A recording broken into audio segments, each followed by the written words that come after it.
you look at the four steals and the 4 blocks that he's putting up on that also. I mean, so he's filling up the stat sheet, doing it on the defensive side of the ball. Kind of tend to an injury if they have one. Lisa, I'm just looking at all the coaches on the bench. Yes. Nice layup.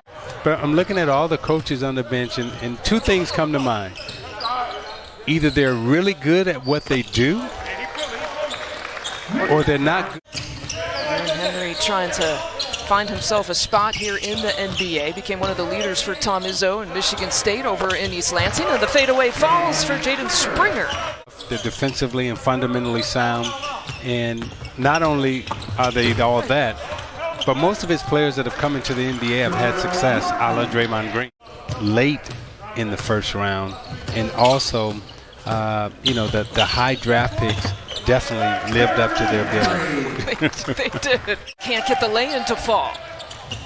Believe it or not, 84, I believe, was the first year that the rookies came in when they were drafted.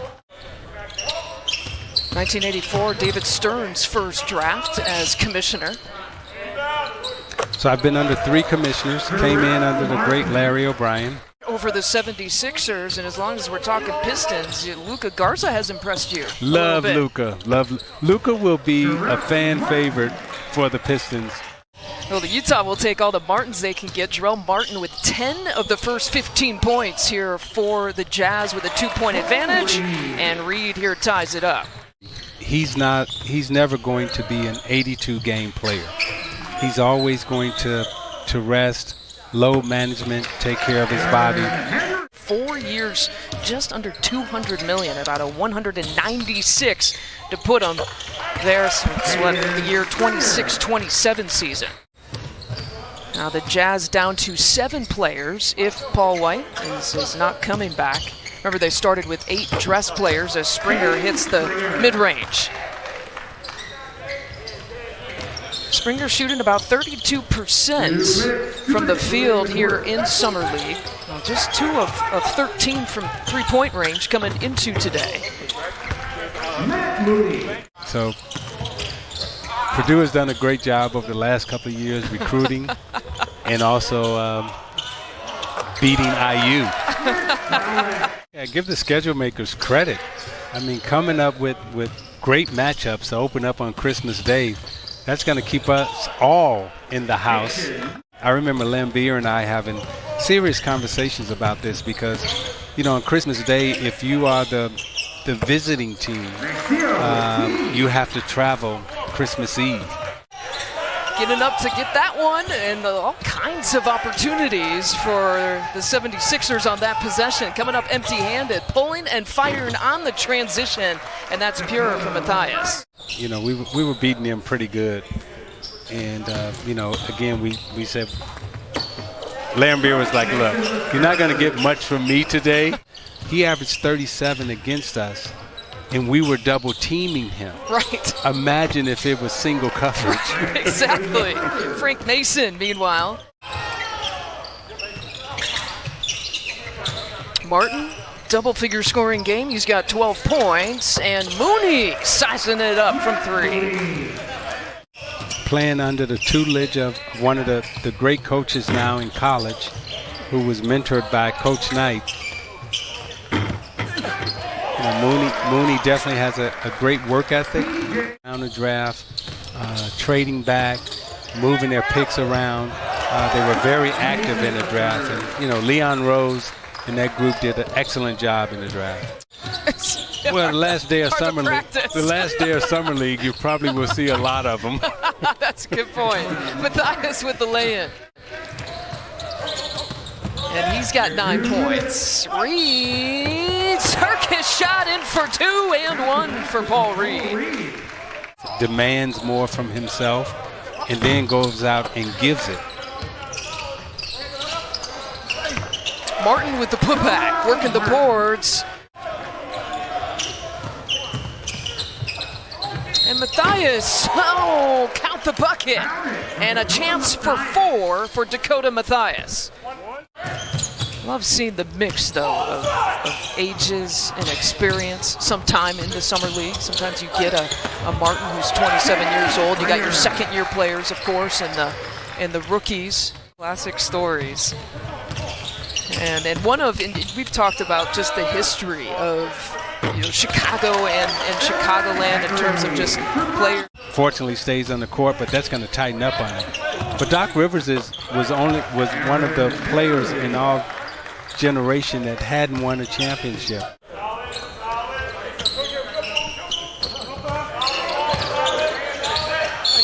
Talk about Dwayne Wade too, right? He's got a connection to this game, connection to Chicago as well. Meanwhile, Jarrell Martin. Henry had one of the last buckets, and the finger roll finish that time with his offhand. He's a lefty. In the Big Ten, his first team all defensive team again last season. Martin for three, trying to show off that range. Go ahead. Come on now. Jarrell Martin. The athletic training staff had to help him off the court. He has not returned to the bench area, so the Jazz again playing with 7 players here as Reed gets another bucket. And the largest lead here for the 76ers at +5. Aaron Henry with 17 points right now to lead the 76ers side. And Mason here on the push.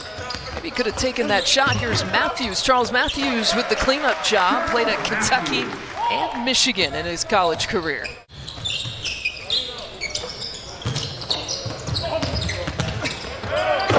The finish. Teague set him up nicely.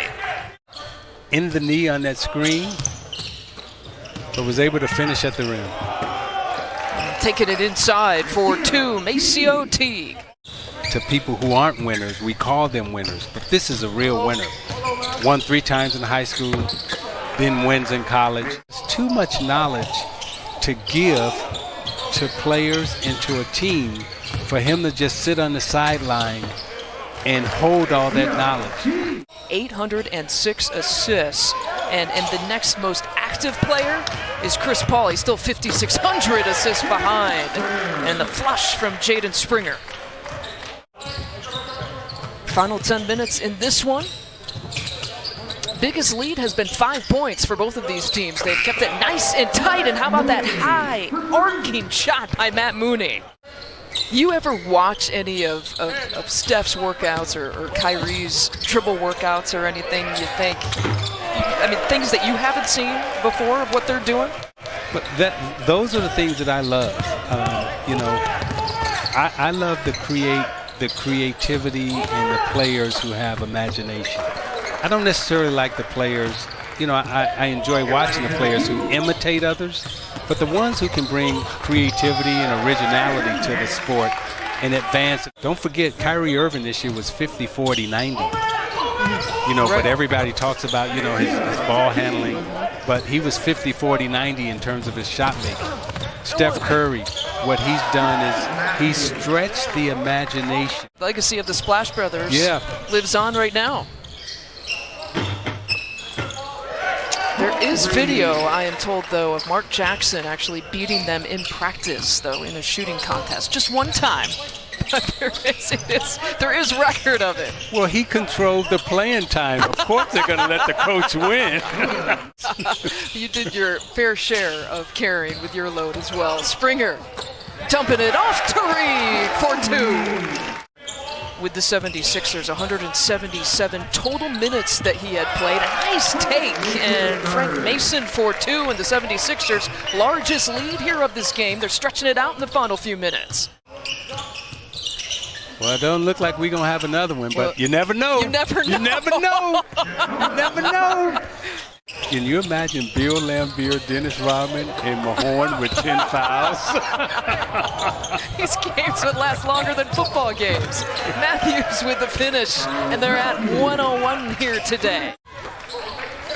Why'd he say that? Because we would get a little cocky after a win. I was wondering what the PS to that was. 103 to 88.